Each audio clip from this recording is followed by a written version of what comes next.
How we do, YouTube? I'm here bringing another review of the new hero spawn. I'm gonna be doing the boys part first. I'm gonna split these into two separate sections because maybe you want something from, maybe you're interested in one, not both. So let's get to it. Now I wanna put a disclaimer out before this starts. This is not what you're guaranteed. This is after what you're guaranteed. You're guaranteed one of the boys, and I'll go over that in a second. But if your 6% chance kicks in, this is what you could get from it.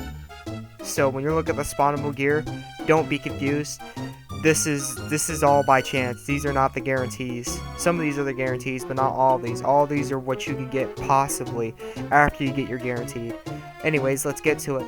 So I want to put this out right now. I'm gonna help you with your luck. I'm gonna help you with your gem spawns, and I'm gonna make sure you don't throw gems that pretty much down the drain. I'm gonna give you a quick, healthy mindset that improves your luck. Yes, I said improves your luck. It might sound weird, but it does. Alright, here we go. Two, actually. Never want only one thing from a gem spawn that is based on chance. If you're not guaranteed to get that thing that you want, if it's only by chance when you're doing a gem spawn, don't matter what it is, whether it goes from divine to shared bonus to the male spawn right now, because you have a chance of getting maybe the monster you want more than one thing from it. The more things you want from it, from this spawn specifically, I should say, the more things you want from this spawn, the higher the chance of you getting the monster you want. Make sense?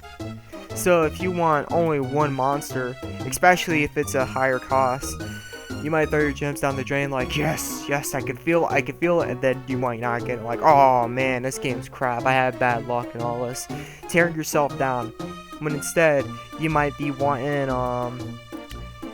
Loki, Saturn, Armo, and Horus. That's 4. There's 9 monsters from the selection of one of the boys. That's a 4 out of 9 chance you're getting one of the monsters you want. And if you get it, you're going to be like, oh, yay, I got good luck. Yeah, Unison League's blessing me.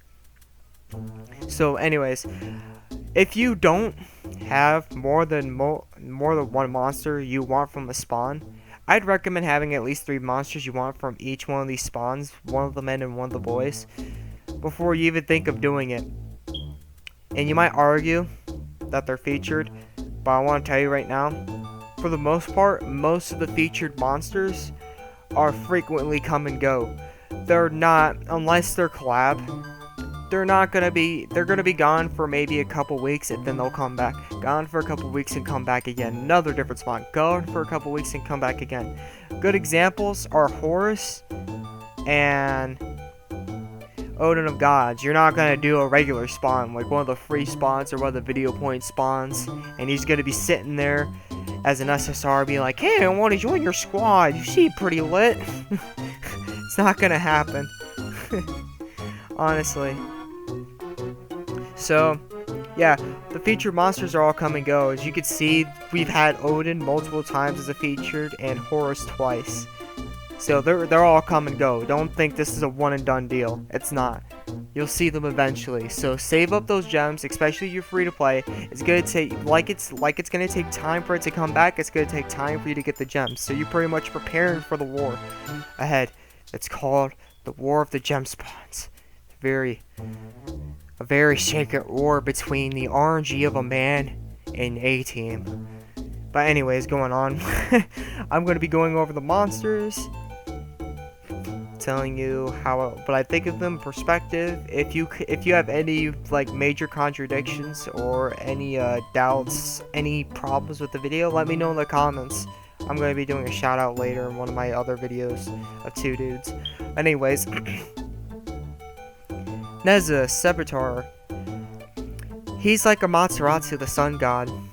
He's a decent monster because he casts 30% barrier, plus unlike Azurewrath, he attacks. Now Matsuratsu has a 5% more barrier. I'm not sure if this really helps or not. I'm not sure if they measure it by 10% each. or it actually counts for each percent. But this one also attacks. Neza also attacks while doing the barrier. So, not all of his attacks are going to hit. He might only hit 1 or 0, to be honest. He might hit 2. And luckily 3. But he at least attacks also while he's doing the barrier. So, he's decent. If you ain't got no monsters, if all your monsters are garbage, he can help. He can honestly help. He's got the barrier thing. I can't say his name, so I'm going to say Isolate. I'm sorry. He's a really cool looking monster. But the only thing that's really beneficial about him, really, besides the fact that he attacks and his ability power is not bad, he removes debuffs from all allies. So that's pretty much all he's got for him. He's not really a monster I would concern myself or worry about at all for all you out there. But if you ain't got no monster with no abilities, you at least need something that debuffs. He's there. I mean, other than that, he's not good at all, really. Besides the fact that he could be a decent stat sticker. Low-key though, Low-key's pretty good. He's above decent. He's good. He removes buffs from all enemies. Reduces status alignment's pretty decent. Now I want to go over Confuse and Paralysis. I'm not gonna say they're really good procs because they're honestly the surrounding area. The thing that Unison League makes Unison League for these things don't make them really good because honestly, we all know if you proc it once, Confusion or Paralysis, most of the time it's not gonna succeed. So unless you have this planned out with multiple people, like all of you are going to use Paralysis or Confusion, because once you proc it 3 times, it's probably going to succeed almost all the time.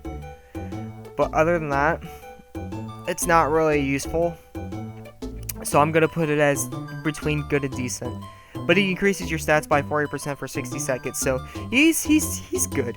He's good. He's a good monster. Then there's Lucifer. He attacks and heals. His added effects are pretty decent, except for Soldier. Soldier's got the best one. Increases attack and defense of Soldier allies by 30% for 60 seconds. Everything else is decent. If you want to pause it, go ahead. I'm not going to go over it because it's pretty decent. Saturn, though.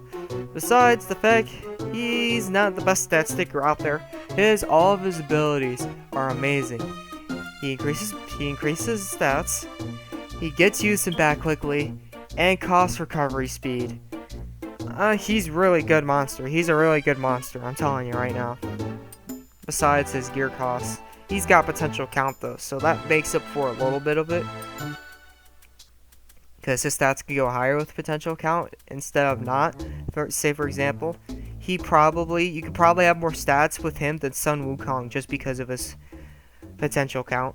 But anyways, going on with him, he does magic attack though, so honestly Lancers and Soldiers, because they do physical or regular, whatever we want to call it in Unison League, he's not as essential for those classes, besides the magic defense, because any class can use magic defense, but magic attack, that's not as essential for Soldiers or Lancers.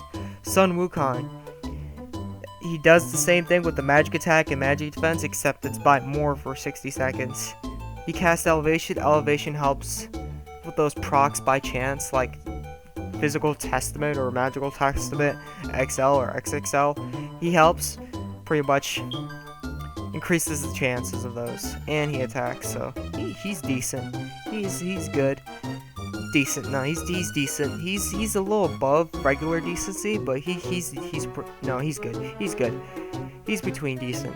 No, he's something like that. I can't really judge him completely. He's between good and decent, I guess. Good. Let's say good. He's good. He's a good monster. Remove Windlord. All of his abilities are good except the cast one. That one's decent. It might be essential. It might be helpful for certain bosses or guild battles and coliseums don't count because they're not elemental advantage type things, but he might be good for some enemies or bosses, but that's what I'm saying. It's like some. It's not going to be all. It's not even going to be most, so that's why I'm saying it's a decent ability. Because the elemental advantage type thing, when it attacks, I believe it's water. It does more damage. But every one of his other abilities are good, so he's a better good monster. Between really good and good, I'd say. Armo the Exorcist, though, is really good. All of his abilities all around are excellent, plus he casts Karma. Pretty much what that does is, on all enemies, cast it on all enemies. He pretty much, whenever they try to put buffs on them, they change the debuffs. That's really good, if you ask me. And same for Divine Successor Horus. He also casts Karma on all enemies. Sorry, Misa no English today. Anyways, going on. Both of these two are really good. If I were to have to say which one's better, I wouldn't be able to really say so. Except for the Colosseum. Horus is better for the than the Taurus, because Horus has a specialty too with him as well than Armo the Exorcist. No, because Armo the Exorcist is better with regular enemies. So, it's a tie, really. Horus is a little bit more better for the Colosseum or guild battles. Once you put on that Prohibit Unison, they can't use their Unison, even if they chose it secondly. If you go first and you hit them with Prohibit Unison, they won't be able to do it. And Armo reduces action speed for all enemies that are CPU, because CPUs don't use cost, and reduces cost recovery speed on all. Increases cost recovery speed on all allies. Oh, he does that? Never mind. I think Armo's a little better, to be honest, than Horus, besides the fact that he's a stat sticker. I'm not gonna lie, looking at one of the boys makes me think of Sam a lot. Oh, yeah. Other than that, thank you for watching. And do not. Ooh, Saturn actually has planets. I don't have to go on Unison League and report that. Huh? I'm joking. I'm not that type of person. Anyways, don't do the spawn if you only want one monster from it. Please don't. I don't want to see you suffer. Unless you're a whale. If you're a whale, then go ahead. I don't think it's gonna hurt you. And hopefully you got your answers. You understand the spawn more clearly. This is the Azurewrath. I'm out. Peace.